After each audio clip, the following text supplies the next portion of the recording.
வணக்கம் ஃப்ரெண்ட்ஸ், இன்றைக்கி நம்ம சேனலில் என்ன பார்க்க போகிறோன்னா சுவையான சாஃப்டான ரவா லட்டு. வாங்க எப்படி செய்கிறதுன்னு பார்க்கலாம். அதுக்கு தேவையான பொருள் ரவை, துருவி வச்சுருக்கிற தேங்காய் பூ, காய்ச்சி வச்சுருக்கிற பால், முந்திரி பருப்பு, நெய், சீனி, ஏலக்காய். இப்போ நம்ம எடுத்து வச்சுருக்கிற ஏலக்காவை ட்ரை ரோஸ்ட் பண்ணிக்கலாம். அப்போ தான் அதோட வாசம் நல்லாயிருக்கும். இப்போ ஏலக்காவை ட்ரை ரோஸ்ட் பண்ணியாச்சு. நம்ம துருவி வச்சுருக்க தேங்காவையும் நல்லா ப்ரௌனிஷாக வர்ற வரைக்கும் அதே மாதிரி ட்ரை ரோஸ்ட் பண்ணிக்கலாம்.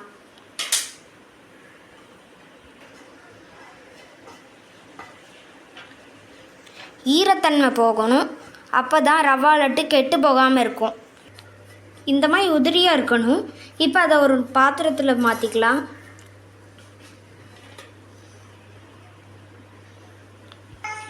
அதே பேனில் நம்ம எடுத்து வச்சுருக்கிற நெய் ஊற்றிக்கலாம்.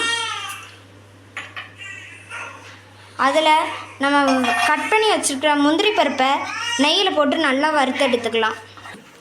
இப்போ முந்திரி பருப்பு ரோஸ்ட் ஆகிட்டு அதை ஒரு பாத்திரத்துக்கு மாற்றிக்கலாம்.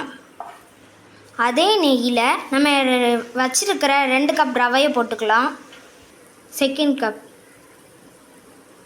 அது நல்லா வறுத்து எடுத்துக்கலாம். இப்போ ரவை நல்லா வறுப்பட்டுட்டு 2 கப் ரவைக்கு 2 கப் சீனி, அது கூட நம்ம வறுத்து வச்சுருக்கிற ஏலக்காவை அது கூட சேர்த்து பவுடர் பண்ணி வச்சுக்கலாம். அது கூட நம்ம வறுத்து வச்சுருக்கிற ரவை கூட நல்லா மிக்ஸ் பண்ணி எடுத்துக்கோங்க. இப்போ நம்ம நல்லா மிக்ஸ் பண்ணியாச்சு. இப்போ நம்ம வறுத்து வச்சுருக்கிற தேங்காவை எடுத்து அதுக்குள்ளே சேர்த்து நல்லா மிக்ஸ் பண்ணிக்கலாம். இப்போ நம்ம வறுத்து வச்சுருக்கிற முந்திரியை போட்டுக்கலாம். 2 கப் ரவைக்கு 1 கப் பால், அதையும் நம்ம சேர்த்து மிக்ஸ் பண்ணிக்கலாம். இப்போ நம்ம அடுப்பை ஆஃப் பண்ணிக்கலாம். 1 மணி நேரம் அதை மூடி வச்சிடணும்.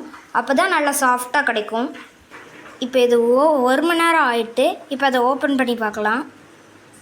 பார்த்திங்களா எவ்வளோ கட்டியாக இருக்குன்னு? இப்படி இருந்தால் தான் நம்ம உருண்டை பிடிக்கிறதுக்கு கரெக்டாக இருக்கும்.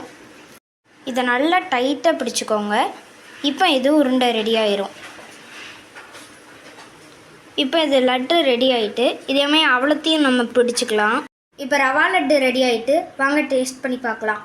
இந்த வீடியோ உங்களுக்கு பிடிச்சிருந்தா லைக் பண்ணுங்கள், ஷேர் பண்ணுங்கள், சப்ஸ்கிரைப் பண்ணுங்கள். பக்கத்தில் பெல் ஐக்கானையும் கிளிக் பண்ணுங்கள். தேங்க்யூ.